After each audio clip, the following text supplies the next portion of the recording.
Friends, the day has come.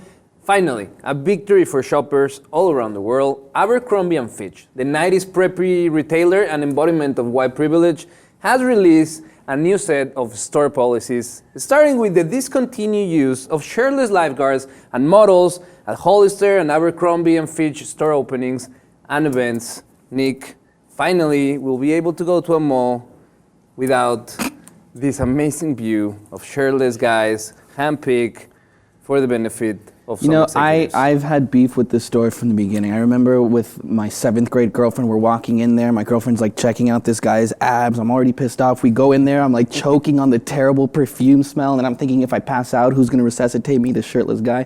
It's just not a cool place. I don't like it. They've had so many times when they've gotten backlash and pissed people off. For example, they're using these methods in their factories where they're sandblasting their jeans, killing workers, but they still do it illegally. It's terrible. Not to mention that they go around saying that they're an equal employer, but then they technically say that everyone working there is a model so that they don't have to be an equal employer, so they can get around hiring ugly people. It's terrible. It's not cool. So I don't like it. Some of them are the reasons why Abercrombie & Fitch has been going for 11 quarters with declining sales.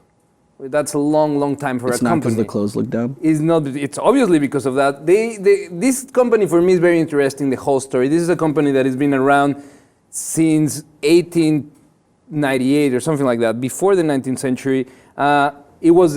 There's some cool things about Abercrombie & Fitch. In 1910, it was the first retail store to sell both men's and women's clothing. Oh, cool. And a lot of people don't know that. The cool part of the company was obviously the 90s and the 2000s, when it went from 92, it had 36 stores and it was about 50 million a year in revenue. By 2012, had 1,000 stores and almost $5 billion in revenue. Something happened along the way. I guess the teenagers didn't like the sensory experience in the store, which, by the way, is also changing. That's something that they're changing. They're changing the lighting, they're changing the music, they're changing the smell. Thank God. But something happened that at some point it came crashing.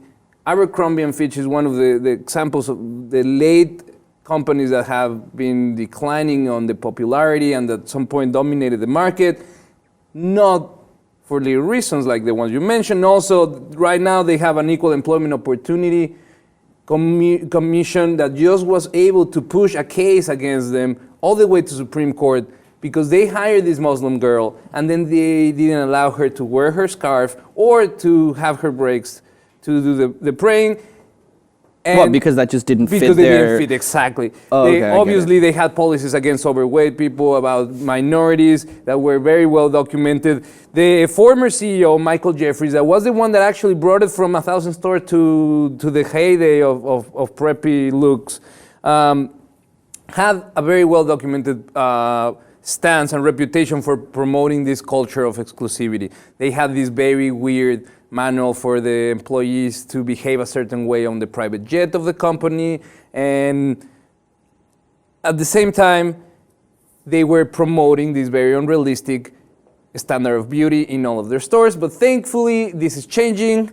I think it's too little too late, and I don't see Abercrombie & Fitch surviving as it is, this iteration of the store, any longer, because the competition in the segment has become really, really big. Also, people don't like to wear brands anymore. They like to wear clean slates and striped shirts and blazers like me, or black sweaters like you. But the point is that now we're seeing that companies are forced to have a nicer approach to their marketing strategies, because we are not falling for the same BS anymore.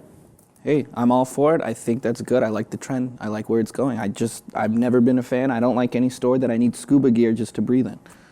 We want to know, what do you think? Are you sad because Hollister and Abercrombie & Fitch and these companies are going down? Or are you actually happy to see that we won't be able to smell that beautiful cologne in these stores? Let us know what you think in the comments. And if you haven't, please subscribe to the Lip TV 2.